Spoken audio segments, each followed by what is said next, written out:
Hi, my name is Father Mike Schmitz, and this is Ascension Presents. What am I, Monsignor Shake? Gosh, I don't know how to start this. Well, actually, I do. Sorry, yes, I don't. No, I do. Okay, here we go. I've been thinking about this a lot lately. The concept of loyalty. Number one, loyalty is a good. It's actually a virtue. At the same time, there are limits to loyalty. Here's like, a mafia movie or TV show or something like this where you have people who end up doing crime on behalf of the family. We got to do it for the family. Or you have people who are covering up a crime for the family. And you think like, no, that's being loyal. That's being faithful to your family. That's being loyal to your kin, right? That's in so many ways in that particular context, it's depicted as this is the right thing to do. Or I guess if you've seen any of the Fast and Furious movies, it's all about family, right? Loyalty is a good, it's a virtue. But there are limits to loyalty. So why is loyalty a virtue in the first place? I think for many, many reasons. It knits us together. If I can make a commitment to my family or to a group of people, if I can make a commitment to a cause or even a commitment to my country, that transcends my emotions, that transcends my whim, right? Transcends my feelings, that transcends circumstances where I can say, I will be, I'm part of this family, even when I don't feel like being part of this family. Or I'm gonna be that steady, loyal friend even when you're making demands on me that I'd rather you weren't making demands. Or again, I can be loyal to my country, even if the country says, okay, we need you to serve in this way or that way. Like there's something really, really good. Loyalty unites us and it gives us a stability, right? Loyalty unites us and gives us unity. At the same time, I think we all would acknowledge, or we should acknowledge, that there is a hierarchy to loyalty. I ought to be more loyal to some people than to others. If it comes into conflict, who has my first allegiance, right? So as an example, you have, here's a young man and he grows up and he's loyal to his family, he's loyal to his parents. That's a good thing. At some point, he might meet a young woman and when they get married, what he's doing is, I've said this before, he's transferring his primary allegiance to his wife and to their children. That's who gets his primary allegiance. So there's a conflict between here's what my wife wants and it's good, here's what my parents want and it's good. Okay, my primary allegiance has been shifted, it's been transferred to her, away from my parents. So there's a hierarchy of loyalty. And we probably, again, you can see this all across the board in so many different human relationships. And so in that, is my hierarchy well ordered? That becomes the big question. So for example, take that young man. If he is still more loyal to his own mother than he is to his wife, then that is an out of order hierarchy. If I'm more loyal to my buddies than I am to the bishop, then that is an out of order hierarchy. If I'm more loyal to again, my friends than my dad, it's an out of order hierarchy.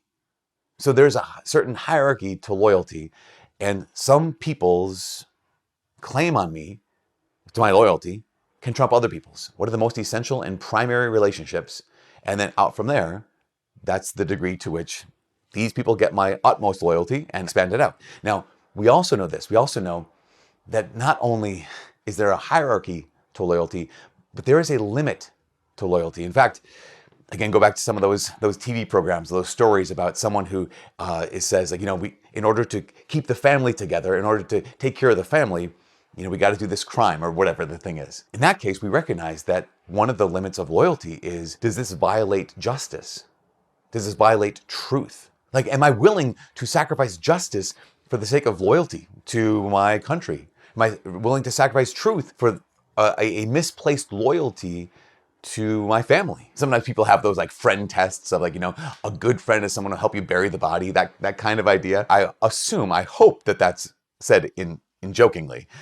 I hope no one ever has to do that. But I would say, no, never. I would never help you bury the body. If you've murdered someone, if you've killed an innocent human being, you're guilty. I should be loyal to truth. I should be more loyal to justice than you. And it's one of those situations where it should be this.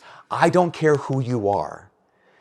If you have violated justice, if you violated truth, then I have a greater loyalty to justice and to truth than to you, whoever you are. It's one of those situations where we can see this, comes out in politics, where here is a governor or a president who says, I'm going to pardon my own child of crimes they're guilty of. You would do that. Of course you would do that. Everyone would do that for their child. Just because everyone's going to jump off a bridge doesn't mean you're called to jump off a bridge too. We are all called, especially someone who's in a position of power, to be more loyal to those ideals of truth and of justice than to anyone we happen to be related to, or anyone we happen to live with, or anyone we happen to live among. Because without that, loyalty becomes idolatry. Let's say that again. If I'm willing to sacrifice justice and truth for the sake of a relationship, for the sake of loyalty, in that case, loyalty has now become idolatry. This good thing, loyalty, that binds us together, unites us, now because it's of an out of order hierarchy, or because of a misplaced sense of loyalty, it is now idolatry.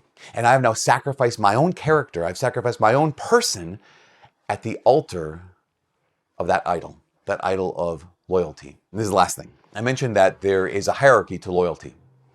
And that, yes, of course, we transfer our primary allegiance. If you get married, you transfer primary allegiance from whoever had it before to your spouse. That's wonderful. That's so good. But there is someone who has an ultimate claim on our loyalty. And it's not just the concept of truth or the reality of justice, but the one who has a claim on our loyalty above all is Jesus. If anyone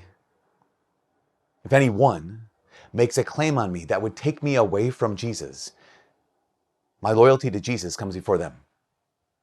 If any family member, if any friend, if any country, if any corporation, if any employer, if anyone were to say, okay, it's between us or me and the loyalty you have to Jesus, then our loyalty goes to Jesus first and foremost. No, I can be loyal to the people around me after that. I can be loyal to my company after that or my country after that, but Jesus comes first. And if he doesn't, whatever comes first, that's my idol. If I place anything or anyone, my loyalty to that person or to that thing ahead of my loyalty to Jesus, that person or that thing has become my idol. Okay, in that case, I have to repent of that. In that case, I have to actually reorient my own heart and my own choices so that my heart and my life and my everything belongs to Jesus first, and then those people and those principles after that. You might wrestle with that. You might actually be like, that's really tense because I came from a really tight family, or because I don't understand how this would be good or this would be bad. If you have any questions about that, or maybe even have a debate, put it in the comments. Keep it friendly. Keep it, charitable. Keep it Christian. And let's hear what you think down in the comments. Anyways, for all this here, this is Presents. My name is Father Mike. God bless. Here we go. Let's start. Is that right? Okay. Loyalty is a good. Sorry, start again. The family. And the family has to stick together. Not slapping face now, we're slapping hands.